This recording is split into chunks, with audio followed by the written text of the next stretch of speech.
entre l'équipe d'en haut et l'équipe d'en bas. Qui gagne en combat? Bon, juste pour vous dire que l'équipe d'en haut tabasse celle d'en bas, il n'y a même pas débat. Pour mettre de la valeur à mes personnages, parce que c'est ma vidéo, je fais ce que je veux, j'ajoute aussi ces deux personnages, et même comme ça, l'équipe d'en bas se fait tabasser par l'équipe d'en haut. Comment? Dans l'équipe d'en haut, nous avons le commandant Naruto, Son Goku, Monsieur Chat et bien sûr Trix White.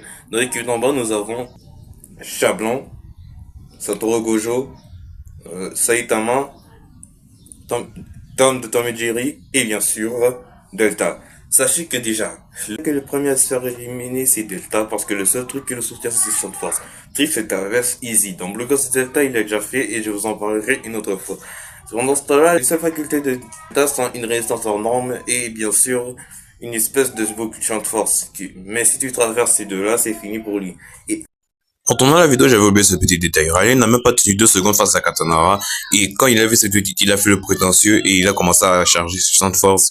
Quand Madame lui a lancé une espèce de rayon machin chouette là, qui lui a envoyé des micro-bombes qui ont fini par faire exploser le satellite, le gars il s'est retrouvé par terre inconscient. Alors que généralement il est censé être résistant et indestructible. Le tout c'est que Strix lui a résisté au moins plus de 6 secondes face à Katanara. Même il a mené un combat assez intéressant. Il a réussi à briser un putain de katana en acier alors que Riley généralement il est censé être un soldat ranger et avoir une super force. Et en plus, on a qu'il a déjà utilisé 2 fois.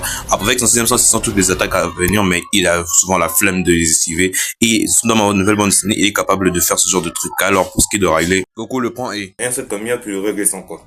Pour ce qui est de, pour ce qui est de Saitama, Goku lui fait sa fête matin, midi et soir.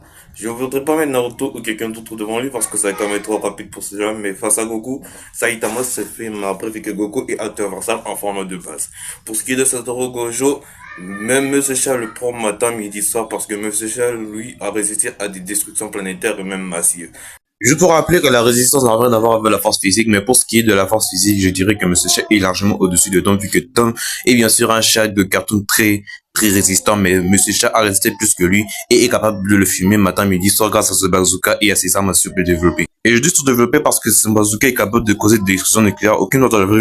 Mais le tout c'est que vu que Monsieur Chat se sort d'armes, ben, il pourra pas traverser son infini. Et c'est là qu'on parle de Goku ou même Naruto. Rasengan ou peut-être Naruto en mode ermite Rikudo, ça peut passer. Goku même en forme de base, il le fume easy. Pour ce qui est de Chat Blanc, là, il n'y a pas trop de solution. Le Kung Fu Panda le prend facile. Parce que le Kung Fu Panda est capable d'envoyer n'importe qui dans le monde des esprits avec le simple mot Skadjouch. Et si il attrape juste le petit doigt, ou je sais pas quel doigt, de Chat Blanc, avant qu'il ait eu le temps de faire son ultime cataclysme, le gars va se retrouver annihilé de l'existence dans le monde des esprits sans comprendre ce qui lui arrive. Et là, vous allez me dire qu'il n'aura qu'à revenir. Son problème, c'est que pour revenir du monde des esprits, il faudrait au moins ouvrir une porte. Et le seul à pouvoir faire ça, c'est le guerrier dragon ou quelqu'un qui maîtrise encore les histoires d'utiliser que la caméléon, mais ça on le sait tous. Bon. Sachez que c'est le genre de contenu que je ferai avec mes bandes dessinées, surtout que j'ai pas oublié que je fais des bandes dessinées, alors like, abonne-toi. Je n'ai pas voulu trop argumenter sur Goku versus Saitama parce que Alex Gami l'a déjà fait autant de fois et je sais que la communauté Saitama est têtue. Alors, j'ai cet honneur à Alex Gami.